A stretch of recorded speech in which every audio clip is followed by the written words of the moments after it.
সরকারের যারা এমপ্লয়ি, রাজ্য সরকার দ্বারা যাদেরকে আমরা রিক্রুটমেন্ট দিই, প্রত্যেকটি এমপ্লয়ির রেকর্ডস আমাদের সরকারের কাছে অত্যন্ত থাকে এবং তাদের যদি একটি লোকেরও পেনশন আটকে থাকে, সেটা নিশ্চিত বলতে এমন কোনো পেনশনের মানে পেনশন আটকায়নি। রাজ্য সরকারের দায়বদ্ধতা আছে।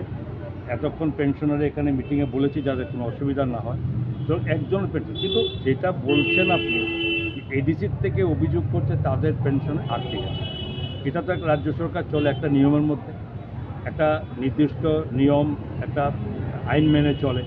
তো তাদের তাদের যে বলছে, যদি আপনার কথা মতো আমি ধরে নিই যে তারা যদি বলে থাকে তাদের যে এমপ্লয়িরা পেনশন পাচ্ছে না, রাজ্য সরকারের উপর দোষারোপ করছে।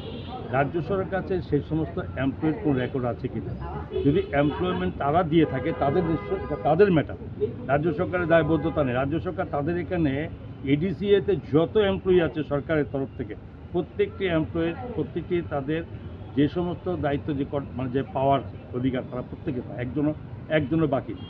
আর ওরা যেটা বলছে তারা কাদের জন্য বলছে সেটা পরিষ্কার হতে হবে। ওইটা আমাদের কাছে পরিষ্কার নয় যে তারা কোন এমপ্লয়ির কথা বলছে, ওইটা আগে ক্লিয়ার করতে পারলে তবে আমরা বুঝবো কোথায় আমরা হবে।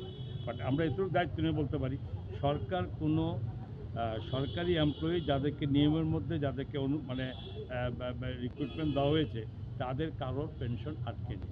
রাজ্য সরকারের কাছে এমন কোনো রিটেন কোনো বক্তব্য নেই, শুধু এটা শুনছি আপনাদের যেরকম বলছেন আপনি এখন, বা যেন পত্রপত্রিকার মাধ্যমে কোথাও আমরা শুনছি যে তাদের পেনশন হচ্ছে না, বাট তাদের হচ্ছে না। সরকারের কাছে এমন কোনো একজন এমপ্লয়ির নাম নেই যে এমপ্লয়ি সরকারের রেজিস্টার্ড আছে যারা এরকম পেনশনের বাইরে আছে। সুতরাং যেটা বলছে সেটা ওরা ক্লিয়ার করতে হবে ওরা কারা এবং তাদের অ্যাপয়েন্টমেন্ট কারা দিয়েছে, সেটা অর্থ দপ্তর অনুমোদন আছে কিনা। অর্থ দপ্তর অনুমোদন না থাকে অর্থ দপ্তর কী করে বলবে কোথায় কোথায় এমপ্লয়ি আছে, ঠিক আছে না? এই জন্য অর্থ দপ্তরের কাছে এই ধরনের রেকর্ড নেই। এবং যদি বলে যে আমরা অর্থ দপ্তরের বা সরকারের কোনো এমপ্লয়ি ডাইরেক্ট সরকার রিক্রুটমেন্ট দিয়েছে অনুমোদন দিয়েছে, তো সেই সমস্ত এমপ্লয়ির নাম পেলে আমরা দেখতে পাই।